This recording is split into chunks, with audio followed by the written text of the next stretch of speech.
we've got another amazing episode for you today, especially if you're growing a business and wanting to create a fab company culture, managing remote teams, or just curious about how to maintain culture when your people aren't always necessarily in the same place. So I am Vicky. I am the manager of Fresh Perspective Resourcing in Chorley. We are a recruitment partner that helps businesses build stronger teams, keep hold of their people, streamline recruitment, and create workplaces where people feel trusted, supported, and motivated.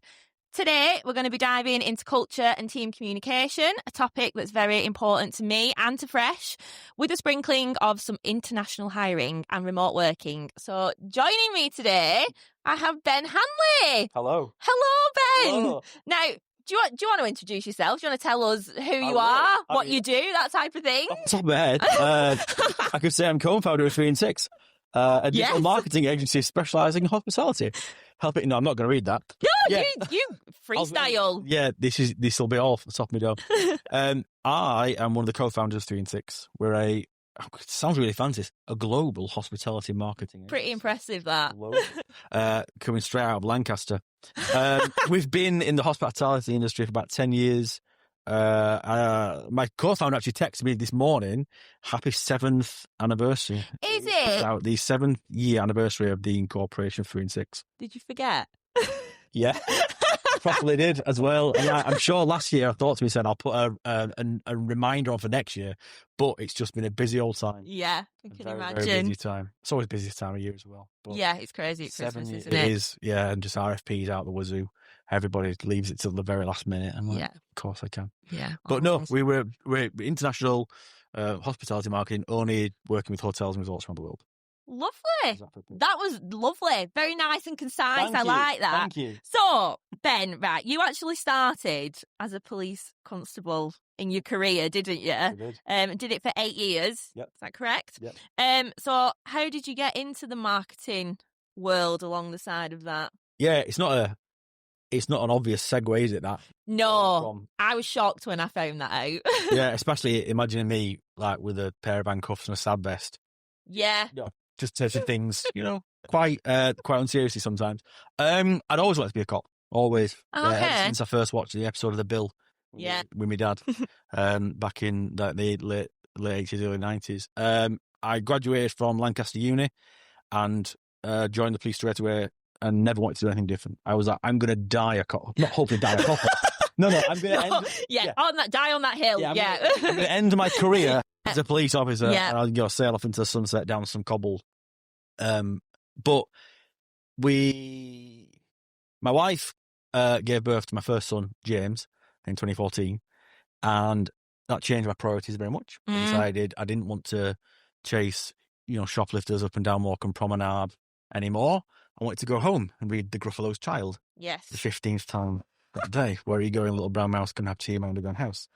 And I loved that. And I reprioritized and was looking for something different to do. I've always been interested in computers and tech, and I quite like advertising and the creative side of things. And I thought, why not try and mash this together? So myself and my co-founder, Tristan, who was also a cop, who was actually he was my manager. He was my Sergeant Haywood. Oh, wow. And that's how we met. We initially started building some websites, and we were... Did you have training, by the way, or have you just kind of learnt it yourself? Learnt it myself, and you never learn quicker than when you're spending your own money. Yes. You're just hoofing it down the drain. We built some websites. We sucked really badly at that. We were not great at that at all, and we quickly moved into like the advertising side of things. Really made it go. So there was a time when I was doing like policing during the day and then doing this of an evening. Right. It was a lot to juggle. And then, I applied for a career break from the police, which you're entitled to do. You can basically say, I want to take 3 years off. And they'll go, yeah, sure, no problem. We'll hold your job for you. Oh, wow, I didn't know that. Okay. Yeah, and then 2015, December 31st, was my last shift overnight, New Year's Eve. As a police officer. What a way to go out. And I thought I had this idea of like a really big bang and me just leaping through the air punching bad guys, but it was actually an overturned milk truck. Was the last job I ever did. I was like, this is what a way to fizzle out. This is such a what an anticlimax. Such a crap way to go is this, an overturned milk truck. So we we both, Tris and I, took career breaks and started hustling for clients just on the job boards like Elan's, People Per Hour, Upwork, and we landed a little bit of work. We ended up having a client in the US we pitched for. We got the work, and it just exploded from there. So your first client was in the US? First proper large client was in the US, thanks to the job boards. Yeah, it was a software company that ran a booking engine for hotels, and they had like a little marketing arm that they were sort of playing with. So we joined. About three months later, they called us up and said, we want to hire you full time. We want to just basically acqui-hire agency. Yeah. And I said, you can't afford me. I have standards, sir. And it turned out, Vicky, they could afford me. Everyone has a price, and I found mine out that day. Wow. Yep. So I was like, yeah, absolutely, can do. Cut me and I'll bleed your colours. No worries at all. Because it was triple what I was making in the police. And it was very, very easy to move from that to especially with a young son. My wife is obviously you have no idea. No, I don't. My wife is a teacher. Okay. A middle school, high school teacher. Yeah. So it was very easy to look at that. And yeah, it was very strange to go from like policing to corporate America. It's very different, very yeah. different. Yeah, and everyone's very scared of these titles, and I'm an SVP of this, and I'm a EVP of that. I was like, no one's going to try and stab you, so you're going to do all right. If you don't like it, you can just hang up, right? No one's going to try and chin you. Yeah. And I'd never understood that, and that's still a very big difference in the way I think we handle things. Is you're not going to be in any physical danger. So for the last 8 years of my life, this is a lot better compared to what I was doing. So I'm absolutely fine, and I love it, and I've never looked back.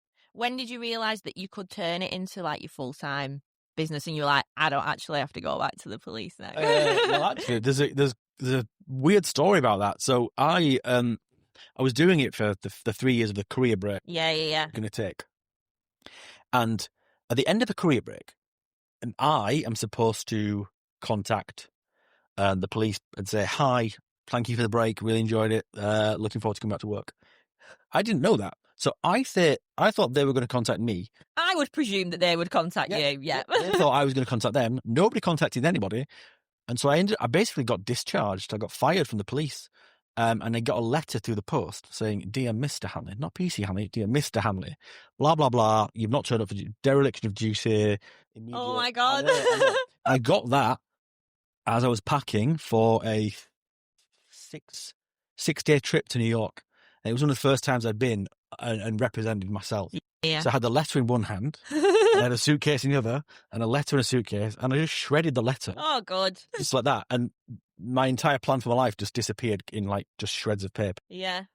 Overpacked my suitcase, because I always do, and got on the train. And then, yeah, that evening I was in New York. But it was very weird to just very quickly go, you know what, I'm having a great time, and I don't want to go back. So that was the moment you're like, I kind of have to do this now because I have just been sacked. Yeah, I'd burned the boats. Yeah, there's no way I could go back to it. And I think going in and just seeing the kind of competition in the industry, especially a lot of American agencies and American companies, the way they treat their staff, it was great to be able to come in and sort of. Tris and I have always gone into industries we have no business being in and kicked the tires. We really don't. And go like, why on earth are you doing this? Why are you doing this? And it just worked. And we started, expanding the team. The company was called Travel Tripper at the time. Expanding the team, expanding revenues. I mean, half of it's an English accent. You can get away with a lot over the water. You said that before. And it's true. Like, if you sound like Harry Potter, they love you. Terribly sorry, your hotel's burnt down. Oh, say it again. Just go on one more time. Yeah. They did do that. So it was really good. It was a really interesting comparison against the police. But at that point, I thought, we're going to be good at this. We're going to be really good at understanding how to build a company. I've no company training, no business training. We just said, swinging it. We're just going to wing it. Yeah. Yeah. With the confidence that only a middle-aged white man can have. And look at you now, though. Well, yeah, late middle-aged. Oh, yeah, right. I love that story. But the reason that we're here is to talk about company culture because I love what you guys do. Like, I think Fresh have built a really good company culture, and I love finding out how other businesses have built that. So what does company culture mean to you, and why is it so close to your heart? You know, I was thinking about this on the drive over, and I thought they're going to ask me this question, and I better come up with a really smart answer. And have you got one now? Oh, hell is that? I got off the motorway at Chorley. I was like, I've got no idea I don't know what to say, which is really weird because we discussed it on one of our podcasts yesterday. Okay. The interest talking about company culture, and I joke about the team about culture. There's the phrase, culture is what happens when nobody's watching. Like, culture is what happens when the bosses aren't, encouraging people to do culture, positive things. For me, it's the sort of the essence, the identity, the DNA, the spirit of the agency. What happens when I'm not there saying, you guys really should do this, or you can do this? It's trusting people, not always to get it right, but never to get it wrong. And by that I mean it might not be what I would do, but it's fine. It's your way of doing it, your way of expressing your appreciation, and it can be in any way. Like we talk about culture fit, hiring for culture fit, which I have a big old bugbear with. Do you? Massively bugbear. Okay, because we try and do that. You will do, but let me explain why. Okay, go on. You lose all your listeners. Please don't. If I have a company culture, and it's a group of say 10 people, and they're all very similar. If I hire somebody that looks and sounds and smells like those people, eventually I'm just going to have an echo chamber of people just repeating the same stuff. When I was in my early 30s, I was all about hiring for culture fit. Don't rock the boat. Let's just keep this good thing going. And then I realized one day, and this might come as a surprise, it was a pretty arrogant thing to think that my culture that I tried to create was so perfect that nobody could possibly add to this, because Ben is the epitome of cultural manifestation. He's a cultural artisan. And it was bullshit. You have to beep that. No, it's right. You can say it. Oh, absolute horseshit. And now Tris and I always go for the people that don't look like the people. We have this phrase, everybody in our team has filled a gap we didn't even know existed. I like that. And it's not until someone joins that you realise there was like a quiz-shaped hole, or a chest-shaped hole, or a jazz-shaped hole, or a curve-shaped, and they just slot into. It's like a jigsaw being built, and you really can't see which pieces are missing, but they slot in, and you go, "Gosh, that's what was missing." We didn't even know that. And if we'd hired people who just looked like carbon copies of everyone else, just clones, you're all the same shape, and you wouldn't get the differentiation. So we're very well. So we won't hire like rampant racists, because there's parts of our culture that we won't. Yes, it's the core values, isn't it? They've got to have them core values, but you don't want everyone just being an echo chamber. Yeah. I like that, because I think we used to be a bit like that before we hired some boys into the team. It used to be all girls. Yep. We were like, we'll just count. And it wasn't on purpose that we did that, but I suppose we just went for what we knew. What we knew worked. We were like, well, a boy coming in on his own might not fit in with the team. Yeah. But it worked. It did when we eventually did that. Not that we've got tons of them now, but we've got two now. I've got two. Two boys. I've got two. Collecting them like bloody Pokemon. Oh yeah. Versus 11 girls. 11 girls. 11 girls versus 2 boys. Yeah. That is wow. Okay. But it's not based on that, is it? It's based on what the values are and the work ethic and things like that. So. Yeah. And I think our agency is probably 70% female now. Is it? Yeah, maybe a bit more actually, because we just hired another one over in the US. And again, that's not because there's underrepresentation of women in tech. And so if there was 2 equal people, male and female, I would probably go towards female. Okay. Because of the underrepresentation. The 2/3 of our senior management team are women. Love that. VP, love to hear it. VP of Ops and VP of Social, both female. And it's not been for. It's just happened. They were the right people. Naturally, yeah. You've not gone out of your way to be like, we need some more females. It's just naturally happened. So you have grown your business. Well, you're ongoing growing your business, but you have grown your business. I'm going to do a shameless plug here. Obviously, you've been working with us to hire people, haven't you? Yes. Before you started working with Fresh, what did you do for your recruitment? Prayed. You know, I'm not even joking. What's the phrase that hope is not a strategy? We would just throw things out onto like Indeed or like LinkedIn. I can't think of the name there. And just troll the job boards. And Oh, so you did go out looking on job boards? No. We put them out onto job boards. Right, okay. Like, just advertising, yes, just advertising and just paying to get the ad in front of people. And that was eye-opening. Like, eye-opening. If you think we were arrogant with culture, we were nothing compared to some of these people. Like, we would have jobs out, like high five figures. You're talking like 80, 90,000. Yeah. And they were for like digital marketers with a deep understanding of hotels and hospitality and the rhythm of that. And the best one we ever had was a croupier on a cruise ship who said, you know, I've used the internet before. I understand how to do a Google search. I'm probably, you know, in the ballpark of what you're looking for.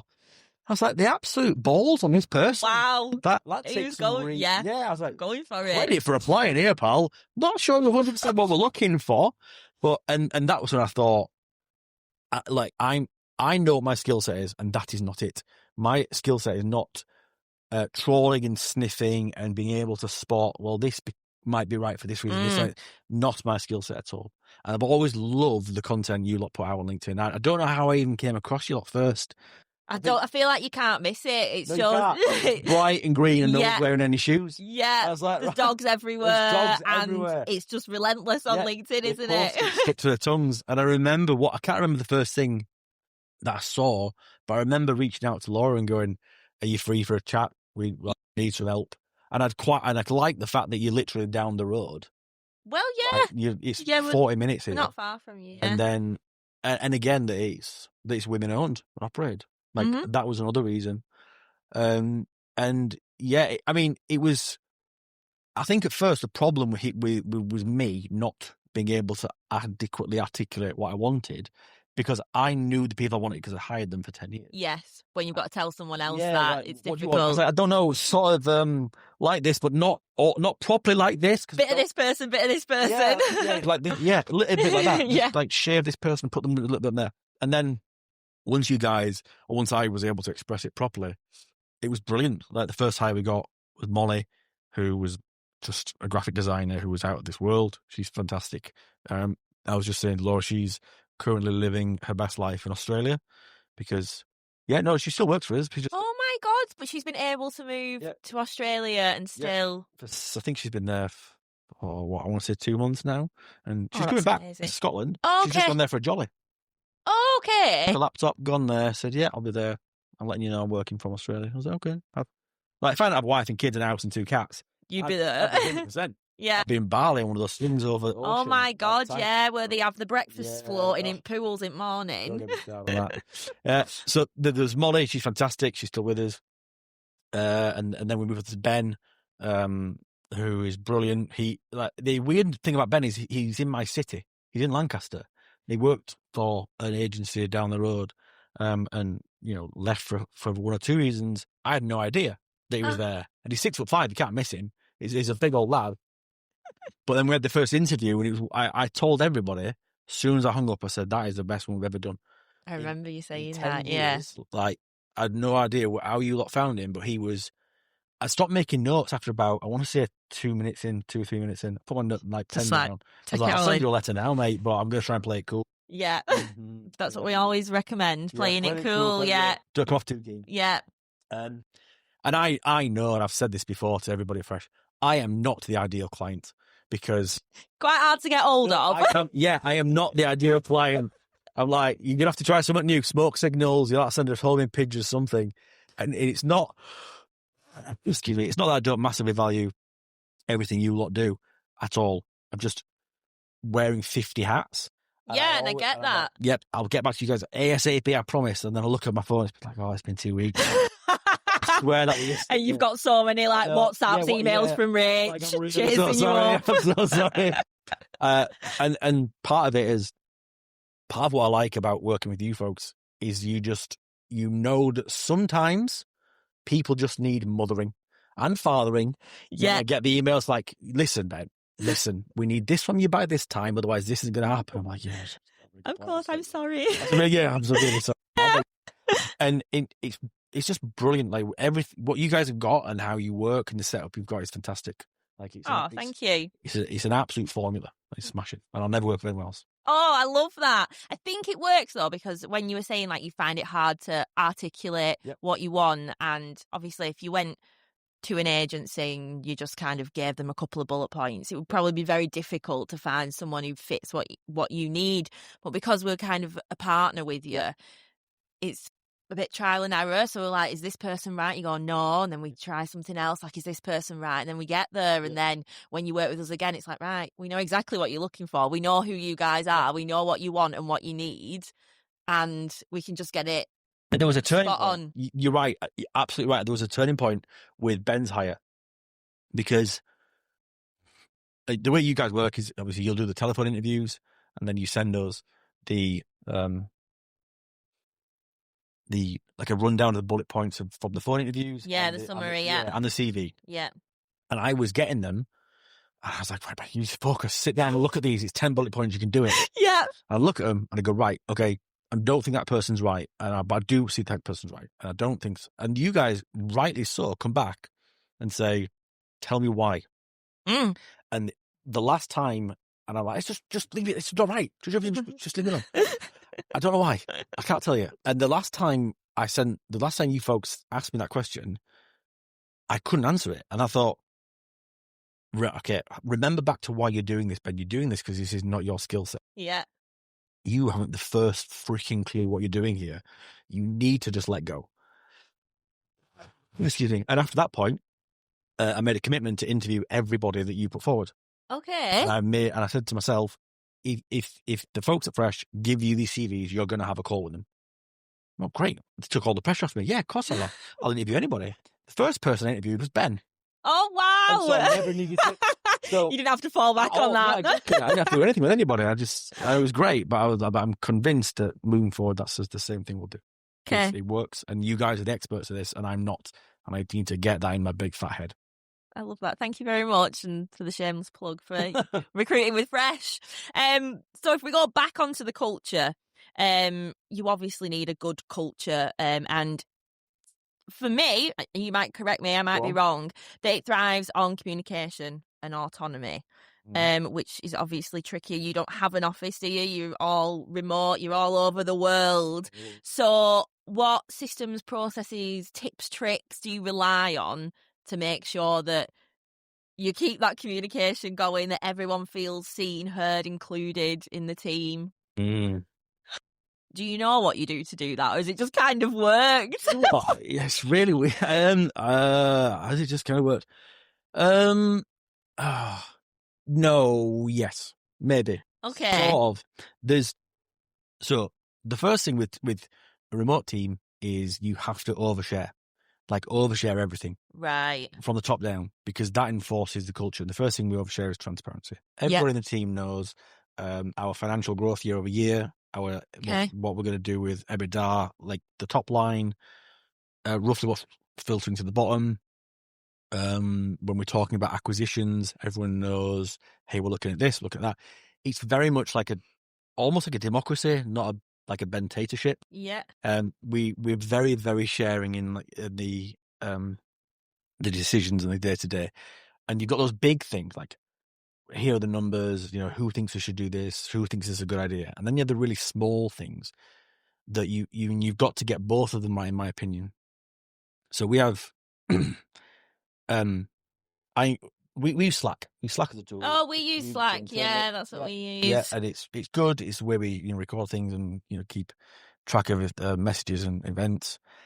And there's probably 50 Slack channels I don't know about, because people have just created these little groups and they form not cliques, but they form little groups and little friendship circles on certain topics. But two members of that will be also a member of this one, a member of that one, and it's really important that people see that they can that even though they're like 5,000-6,000 miles away from people, they might as well be next to them. And I keep checking people's calendars for like just making sure people are not having days of meetings, that they have like connect with people where they just sit there and talk about just nothing, just nonsense stuff like you would in an everyday okay. life. Just Yeah. really encourage that. And I'll call people up and just talk nonsense to them as well. Like one of Right. our team has got a YouTube channel about Pokemon. Shameless plug for Chris. And I'll just, he sent me some of his like branded merch. One of our team is an excellent singer. And I'll tease him about that all day. One of our team has side clients. One of our teams trying to build a little side hustle business. And I'll go and help and talk to them about things that are important to them because that's what I wish someone had done to me. Yeah. And that is the basis of this company. What do I wish I'd worked for when I was in my 20s and 30s? And we're doing a really good way of building that. Yeah, I feel like you are. How does it work at the beginning? Do you know when people first start with you? I bet that is quite tricky because, like, you need to be able to trust them. Mm-hmm. You need to make them feel included. You need to train them. Yeah. You're not next to each other. No, not How does that work? The biggest problem we have is catfishing. What do you mean? I'll say this, and I mean it with humility. No one thinks it's real because they come from places where they are told, just come up, do the work, don't rock the boat, just get it done. Yeah. And we come on the interview, two like loud northern lads going, "Hey up, how's it been, mucker?" Yeah. Like, and it's even the UK lot don't know how to respond to that. So if you imagine you're in corporate America, Yeah. They're like, what is going exactly. on? One guy, and I love him to bits, he turned up for the initial interview in a suit. Over Teams? Yeah, in a suit, because his wife had made him go get something smart on because he was applying for a new job. And were you just in T-shirt? Yeah, of course I was. I was in a Snoopy T-shirt, sat on my couch at home. Oh. I was like, at ease, soldier. I already like you because of this. But it's really difficult. But it's also brilliant because as long as other agencies are treating their staff like this, it's so easy to bring them over. Mm. Oh, excuse me. Training is tough. Yeah, I can imagine. It is very much like people get to their desk on the first day and they're all bright-eyed and bushy-tailed and nothing happens because you're 5 hours ahead of somebody and then they Oh, God, yeah, I didn't even think of that. Yeah, time different, yeah. And so they'll slack me and go, "Hey, what am I doing today?" I was like, "Well, I'm dropping my kids off. So I'm going to be ready till about 10:30. So just go get another coffee if you want." "Yeah, okay. Do I have to log that anywhere?" "If you want anything that's feel better, you can." Like, no, you don't have to. We call it deprogramming. We have to basically beat it out of them with love. Yeah, I get that. Yeah. Safe. Your job is secure. You've earned your place at the table. You don't have to fight to keep it now. And you can see people eventually, the shoulders start to drop and the tension goes from them. And some people it takes months. Some people it takes close to a year. But eventually everyone's like, "This is where I want to be." And I'll never take that for granted. Like, never. That the people believe this is the right place for them to be. Yeah. Very, very humbling every day. It sounds like an ace place to work for you guys. I think it is. It sounds fab.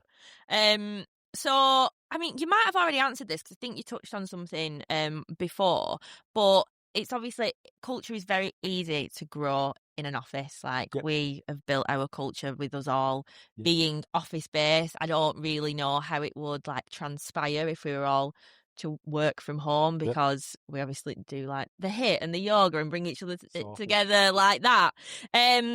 So obviously it's quite difficult when it's remotely, but is that apart from what we've spoke about, is there any non-negotiables that you put in place to maintain culture? So I know you spoke about those connect sessions. There's a few things actually, but if I have to put them in place, then it's almost me forcing the culture onto people. Okay. What we did, and I can't explain to you why it's happened. There's now and they won't mind me saying this, there's a 3&Six Ladies Connect, which is the last Friday, I think, of every month. And it's where all the women in 3&Six get together on Friday evening. And I think they just drink wine. But they've tried to, I think, put it as some, I don't know what kind of, I don't even know what it's meant to be, but they just go there and drink wine and cocktails on a Friday night. And it's great for them to get together and talk. And it's not exclusive of men. Like they could go if they wanted to. Yeah, you know what? I think they probably kick them off the course. To be quite honest, there's some strong characters on there, but that happened organically. That wasn't something I said. Hey, why don't you all get together? We have quite a large contingent in Florida. Every month or so, every quarter, they all meet up and go for food together on company on a company dime, and also the only caveat is you send me pictures, and it's always like massive like tables for tacos. And, I can imagine. Yeah. Oh yeah, go big or go home. And that happens without us doing anything, because it is one of the most paradoxically, it's one of the most inviting but exclusive teams you'll ever see. And by that I mean people come into the company and they join, and within about, I want to say, a matter of months, they are as protective of the company, the culture, the team, the ethos, the energy, as somebody that's been there 10 years. Like, they'll come to me and say, I've got something I think might be, I'm not sure about them because of this. And I say, look, if you are not sure about them and you know what we've got and you know what we're trying to build, then that's it. It's like, okay, I just want you to know I did have something in mind, but I don't think it's right. So great, okay. And that happens in the matter of like weeks and months. It's brilliant. Wow. So very inclusive, but also very exclusive. So you kind of have like built the basis of it. Yep. And then it's the team that's kind of... Absolutely. I love that. You've not created the culture to force upon them. Nope. I've never even thought of it like that. They've just built their own culture around what you've created. Yeah, basically, yeah. And it's not me and Tris at the middle anymore. We're not the nucleus of it. It's very difficult sometimes. I found it easier as I've got older, but initially it was very difficult to let go of this thing that you've built. Like, my company, my agency, my vision, my ideas. And then you can't control it, because people start having like their own little conversations together and their own little interpretation of culture. And the closest thing we do is we'll come up with an idea and say, hey folks, I want to do this. Does this sound like a good idea? And then they'll either adopt it or not. The closest I can think of recently is, so we have a weekly team call, and it's just full of shout outs. It's like, it is literally just, can I just shout this person? Can I just say, someone did this? And it's every single week. And it's great when new people join the company, because the first meeting is on a Monday, the first team call is on a Monday. Yeah. And they come there, it's like a cheerleader session. Like, everyone's just, this is great, thank you so much for help with this. And you can see them like, this is a fucking cult. Like, that's what have I joined here? What am I going to? Yeah. But we wanted to go a little bit further with the sort of recognition. So we came up with the Gary initiative, which is gifting and recognition yearly, because I had to shoehorn it into some kind of acronym. Yeah, okay. So every team member every year has, I think we said $100 to recognise anyone else on the team. It could be like flower. It can't be cash. It could be like meal, pay for an evening out with them and the partner, or send them something, or send them a game they want, whatever they want. And I said, hey, I'd want to do this. I want to start it low to see if there's uptake in it, and then we'll increase it. Eventually, it'll be like $500, $1,000 a year. And I said, it's going to start from January 2026, because that's our financial year. Yeah. And I can code it appropriately. Everybody was pretty psyched about that. I got the first Gary receipt in November, and I said, you're a couple of months early. They've listened, yeah. I love your enthusiasm for it. Excited. I like that you're doing this to acknowledge and to recognise people. And it's really important that everyone feels included. We took most of the team on a retreat this year. There was a couple of people that couldn't make it. So when we got back, we sent them on their own mini retreat. Oh my God, I love that. I didn't want people to feel excluded. And so we sent, because we went to the Bahamas, had a great time on the ship and blah, blah, blah. It was fantastic. But we sent one team member and the wife on a spa, one team member and the partner to Manchester for the weekend, to this restaurant they wanted to try, so that they felt like they were included, and they got the recognition. Yeah. So I was going to move on to your perks. So you do your annual team retreats. Annual team retreats, yeah. Yeah. So you went to the Bahamas. Well, took them on a cruise to the Bahamas this year. So the first year was New York, then the second year was New York again, then the third year was Lancaster.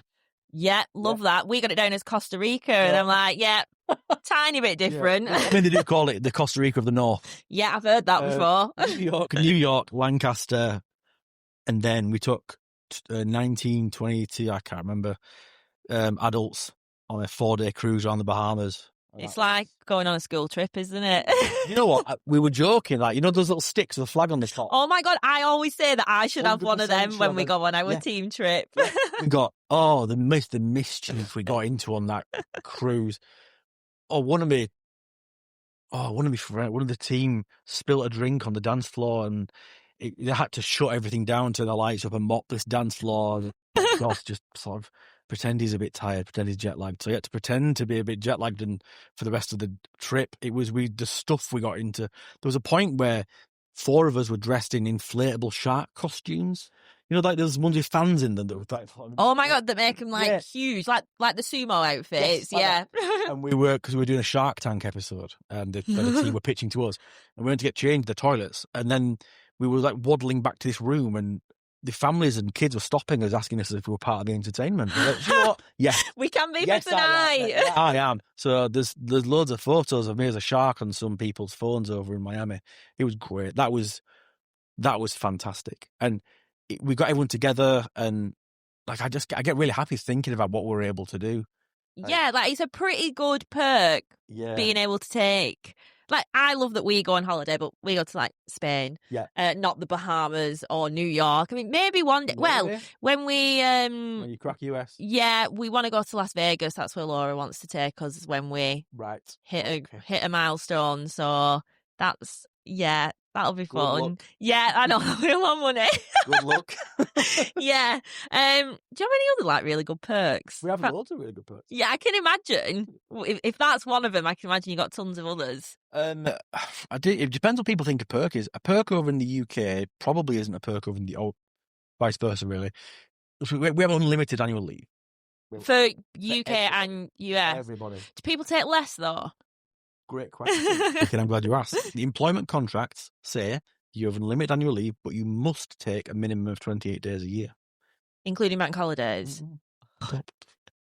Including. And we monitor it pretty robustly. So imagine you're in the US, you're underpaid, underappreciated, 3 days PTO a year, and then this little jolly northern goblin calls you up and says, do you want to come and sell hotels with me? And they don't believe it. And then we get there, and we've had people join the agency and come off antidepressants. We've had people, oh my God, join the agency at very, very transitive times of their lives. We've been able to support them through things they're going through. Like, I often joke we're only, we're usually making rich old white men even richer. But sometimes it's really, it's brilliant to be able to have that impact at certain points in people's lives. And I think that's a perk. Yeah. Having a management team that genuinely care about them. Yeah, that is an absolute perk, because you have to go to work. So to know that your managers care about your mental well-being and your work-life balances, which you don't always see in companies. Unlimited leave. I shut the agency down. I mean the interest. Shut the agency down for 2 weeks at Christmas. Everyone has to do that. Everyone puts an out of office on that directs the emails to me and Tris. So me and Tris cover the agency at Christmas. So you are still technically open. So we call it a soft close. So there's no internal or external client meetings or calls. But hospitality never sleeps. Didn't even think of that. Yes, that will be busy over Christmas. Very, very busy. And so if anything comes in and gets forwarded to me and Tris, we make the decision as to if it's worth interrupting somebody's, pint of Baileys. Never in 10 years. Never in 10 years have I ever had to call anybody. But we'll do it this year like we always do. Okay. Everyone gets a Christmas bonus based after a full year in the company. Yep. Which is a portion of profits divided, weighted by what they do and the year they've had. Obviously, I don't get any. Tris doesn't get any. Everybody in the company has virtual equity. So when we do come to eventually sell or be acquired or whatever, we take 10% of the purchase price and split it amongst. Wow. Yeah, and it'll be probably an 8-figure sum we'll sell for eventually. So there'll be, I know. Wow. I know. And there's no time tracking. There's no set hours. Oh, flexible hours. Do they just need to be the... Nope. Well, you can't really have core hours, though, can you, when you're across Bingo. US and UK? The only thing I say is attend the call on Monday. The team call on Monday, because that's when we give information out. Yeah. But then people are like, can I take this time off? Can I take this? So just look at my calendar. Every morning, I drop my kids off at school. Every afternoon, I pick them up. and then I spend 2 hours with my family making dinner. Just like my calendar is what yours should be. You don't. You're here with us because we think you're going to be fantastic. You don't have to prove that by burning yourself out or by that. So no, it's very, very like you're an adult. Deal with your own work. Do you ever get people coming in and it's just like, oh no, I can tell this isn't going to be right for you? Because everyone can't come in and just like, because that's a very different way of work. Like I might struggle with working like that because I'm just used to being in the office 9 till 5:30. Yeah, exactly. So not that I wouldn't like it, but I might struggle and I don't know if it would be for me. So do people come in and you're like, this ain't going to work? You know, I am going through that realization this year. Okay. That me and my sort of pie in the sky, fairies and rainbows attitude isn't right for everyone. Some people, especially if they're more neurodivergent, need some structure in place, some boundary in place. So what I'll do is I'll say, okay, so this is the end goal I want you to get to. By this time, how you get there, I don't care. But that's it. The work is done, the reports are done, these calls are done, like, and it's up to you to work out. Here's how I might approach it. Yeah. Whatever, however you want to get there. And most of the time, we're very clear in the interview process that that's how it works. So if it wasn't going to work for them, they would probably put their hand up. And we had people to say, look, this isn't for me. I can't, this is intense. It's quite a lot. Yeah. It's just not right for me. But that's fine. I'll be your biggest cheerleader. Oh, yeah, that's nice. So all these perks, what do you think the impact is on the team, the morale, motivation, trust? Morale. I've never seen a jollier group of people than bobbing off the coast of Bimini. You can't be sad there, can you? No. I'd gone from Manchester to Miami for a few days. In Miami, we got the boat into Bahamas. It's brilliant. It's fantastic. Just they're a very grateful group of people. That's what you want, isn't it? Them to be. You don't want people to.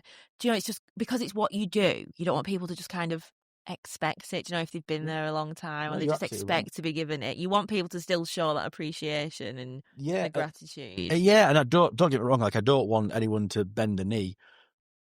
But it was there's a really weird moment where I was bobbing out to where the other people were bobbing, and they were all looking out at this jet ski. So the jet ski going past, and it was like flying and bouncing around. Everyone was laughing. And so they didn't see me bobbing. So I was bobbing out to them in this like basically salty bathtub. And then somebody said something like, I can't remember who it was, said, my mum and my dad asked me when I was going to leave.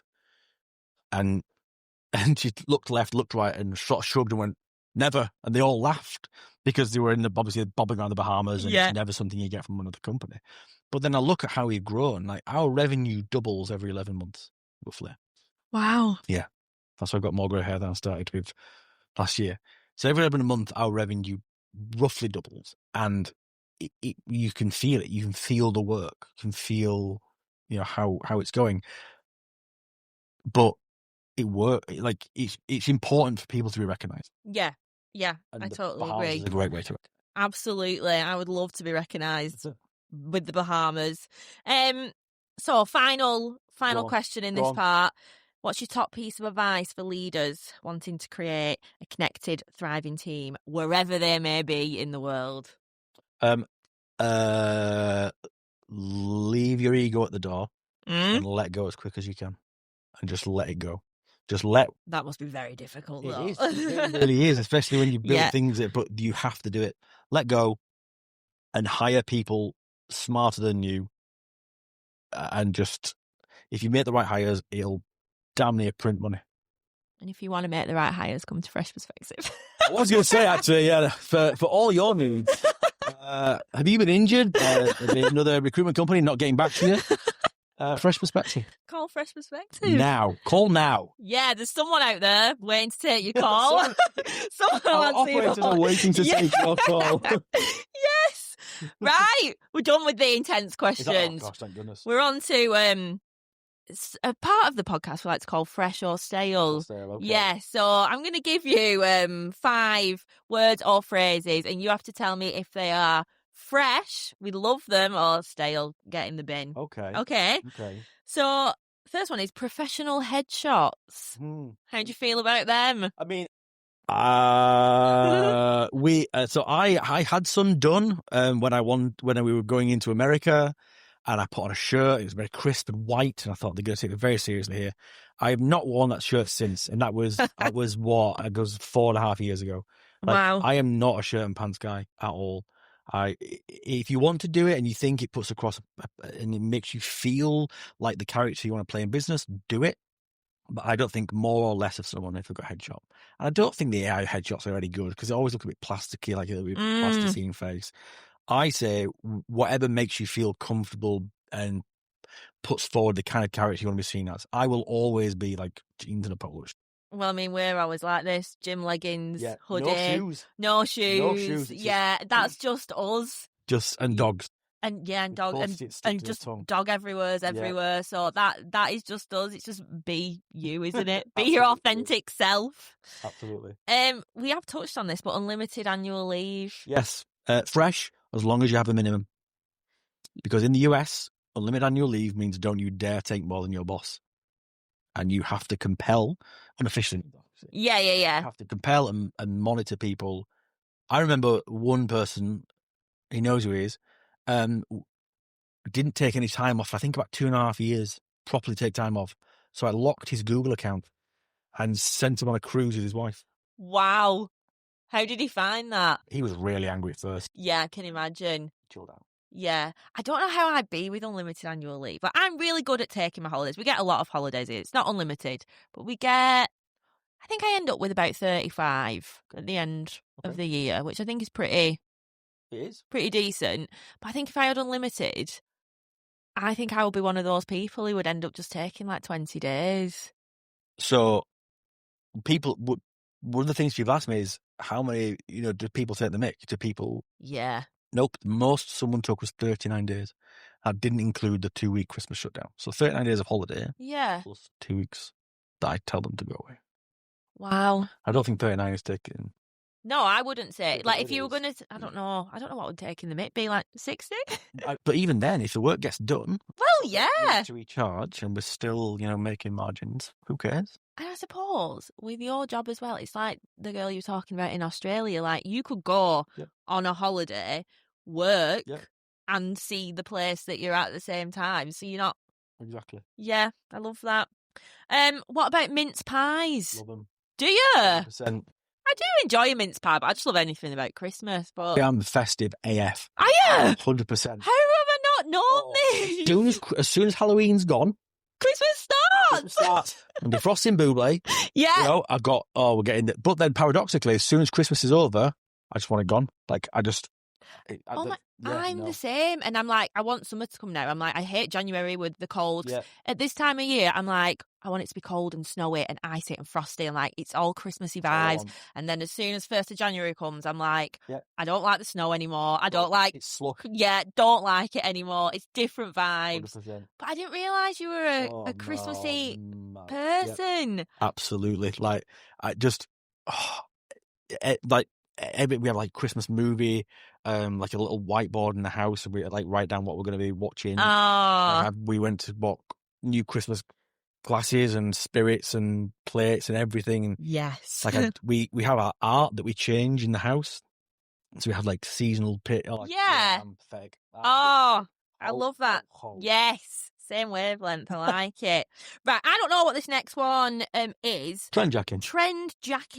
Okay. A marketing strategy word, apparently. It is. It's to do with like putting together campaigns or advertising programs based on what's vogue. Like if there's like almost like meme based. If something's out there and very interesting. Yeah. For example, 6-7.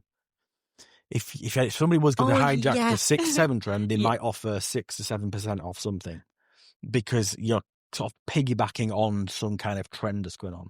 You've got to be really careful trying to do it. If you do it with the wrong audience, you're going to look desperate and like you're wearing sideways hats, try to be cool again. Like, you've got to be really careful. It's got to be the right brand. I don't think it works for very many, if I'm honest. It's not something we would try and do. Is it stale then? It's pretty stale. Pretty stale. For me, yeah. Yeah. And then finally, I mean, I feel like I know what you're going to say is this, but Christmas adverts. It's not Christmas until I've seen Coca-Cola advert. Have you not seen it yet? Not yet, Do you not watch I'm a Celeb? Because it's been on in between. But is it like an AI one? Is it or is it the old ones where the boy's ringing the bell? No, I don't think it's an old one. Okay, it might be a bit AI. I'm not sure. I think it was AI this year. So I'm going to go. In fact, you know what I'm going to do? I'm going to watch it after this. Are you? I'm going to get it on YouTube. You're going to give it a watch. Are you a fan of Christmas adverts? Is it fresh, would you say? Yeah, I would. Yeah, I think it went through like a really peak period a couple of years ago when everyone was like, it was almost like, what's the Christmas #1? Like, what's the John Lewis advert going to be? Have you seen it this year? No, I've not. It's rubbish. Well, I think I've seen it. I feel like it's one of them things. It was on the TV, and then I was like, "Was that the John Lewis advert?" No, I'm going to say fresh for that. Yeah, possibly stale if it goes any further. Right. Okay. And that is the end of the podcast, Ben. Thank you so much for joining me. Have you enjoyed yourself? I've had a brilliant time. Very good. So where can people go and check you out? Where's the best place to find you? Usually at Nando's in Lancaster. On LinkedIn, I'm Ben.Hanley on LinkedIn. Yeah. Or 3&Six.agency is our website. Fab, yeah. So if you want some help from Ben, that's where you can go and check him out. You can go and check us out on LinkedIn. My LinkedIn is Vicky Taylor, or you can check out Fresh Perspective Resourcing. And our website is fp-resourcing.co.uk. We're everywhere as well. Instagram, Facebook, YouTube, TikTok. Just search for Fresh Perspective and you will find us there. So I hope you've enjoyed this episode. Please like and subscribe. Please leave us a review and join us again in another 2 weeks where we will have another fantastic guest. Thank you so much for listening. Bye. Bye.